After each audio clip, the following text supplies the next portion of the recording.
Daily সানের Facebook লাইভে স্বাগতম। ঠিক এই মুহূর্তে দেশের ক্রিকেটের সবচেয়ে বড় যে খবর সেটি হচ্ছে তামিম ইকবালের অসুস্থতা।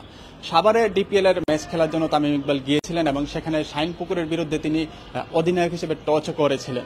সেই ম্যাচ খেলতে কিন্তু তামিম ইকবাল মাঠে নেমেছিলেন, কিন্তু এরপরে আমরা যেটি জানতে পেরেছি যে বুকে ব্যথা অনুভব হওয়ার কারণে তামিম ইকবালকে হাসপাতালে ভর্তি করা হয়েছে।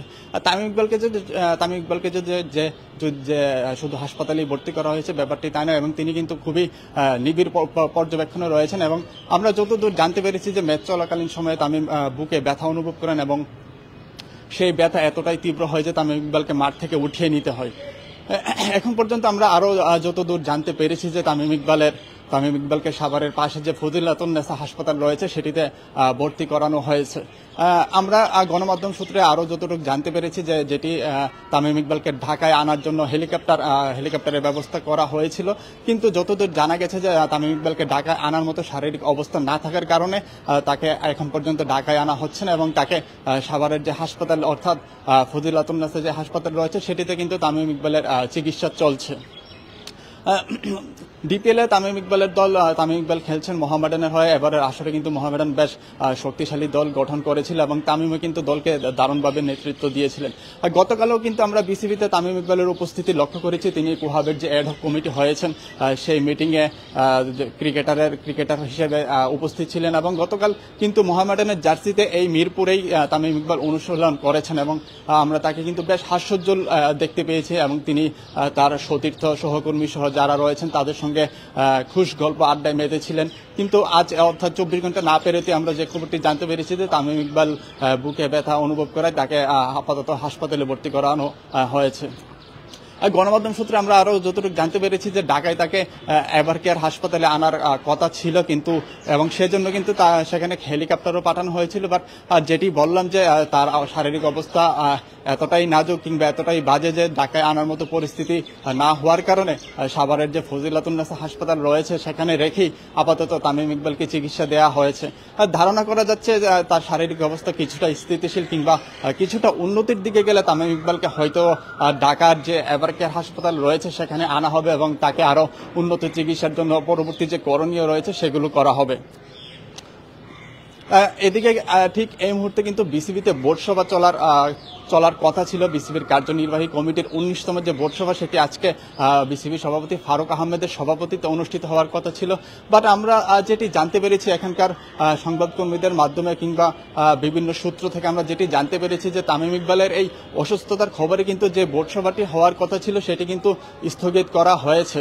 অর্থাৎ যে বোর্ড সভাটি আজকে 19তম যে বোর্ড সভাটি অনুষ্ঠিত হওয়ার কথা ছিল সেটি আপাতত স্থগিত রয়েছে, এবং সেই বোর্ড সভায় কিন্তু বেশ কিছু গুরুত্বপূর্ণ সিদ্ধান্ত আসতে পারত। বিশেষ করে জাতীয় দলের প্রধান কোচ ফিল সিমন্স এবং সহকারী কোচ মোহাম্মদ সালাউদ্দিনের চুক্তি কিন্তু চ্যাম্পিয়ন্স ট্রফির পর শেষ হয়েছে। সেই চুক্তি বাড়ানো হবে কিনা সেই সিদ্ধান্তটি কিন্তু আজকে বোর্ড সভা শেষে আসার কথা ছিল। এছাড়া জাতীয় দলের টি-20 অধিনায়ক কে হতে পারেন, যেহেতু শান্ত নেতৃত্ব ইতিমধ্যে ছেড়ে দিয়েছেন, সেক্ষেত্রে জাতীয় দলের টি-20 ফরম্যাটে নতুন অধিনায়কের নামটিও আজকে ঘোষণা করা হতো।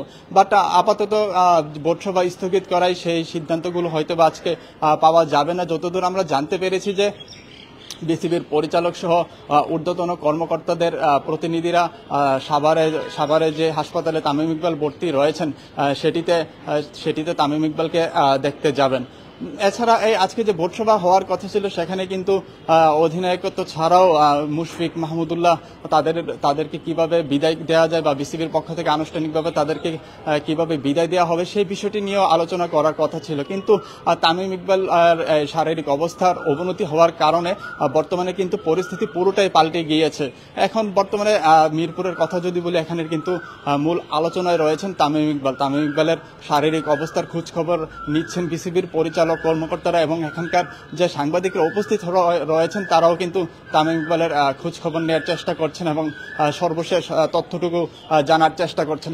যেটি বলছিলাম যে আজকে শাহিনপুরের বিপক্ষে তামিম ইকবাল কিন্তু অধিনায়ক হিসেবে মাঠে নেমেছিলেন এবং মাঠে নামার কিছুক্ষণ পর তিনি বুকে ব্যথা অনুভব করেন এবং সেটি এত তীব্র ছিল যে তাকে মাঠ থেকে উঠিয়ে নেওয়া হয়। শুধু তাই নয়, মাঠ থেকে উঠানোর পাশাপাশি তাকে দ্রুত চিকিৎসার ব্যবস্থা করা হয়, যেটি হচ্ছে সাভারের পাশে যে ফজিলাতুন্নেসা হাসপাতাল, সেটিতে তামিম ইকবালকে চিকিৎসা দেওয়া হচ্ছে এবং তাকে দ্রুত এবং উন্নত চিকিৎসার জন্য ঢাকায় আনার জন্য হেলিকপ্টারের ব্যবস্থা করা হলেও তামিম ইকবালের শারীরিক অবস্থার ঢাকায় আনার মতো তামিম ইকবালের শারীরিক অবস্থা না হওয়ায় তাকে সেখানেই রাখা হচ্ছে এবং তাকে সেখানেই চিকিৎসা দেওয়া হচ্ছে।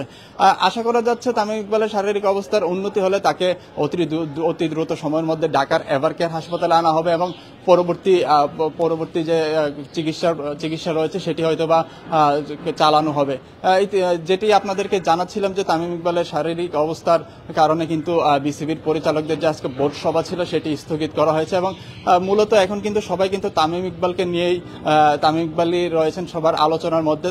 তামিম ইকবাল কতটুকু অসুস্থ কিংবা তামিম ইকবাল সর্বশেষ খবরাখবর নেওয়ার জন্য কিন্তু বিসিবির কর্মকর্তারা সর্বোচ্চ চেষ্টা করে যাচ্ছেন এবং আমরাও যতদূর জানতে পেরেছি বিসিবির একটি প্রতিনিধি দল সেখানে যাবেন তামিম ইকবালকে দেখতে। তো এই ছিল মিরপুরের শেরেবাংলা ক্রিকেট স্টেডিয়াম থেকে সর্বশেষ পরিস্থিতি।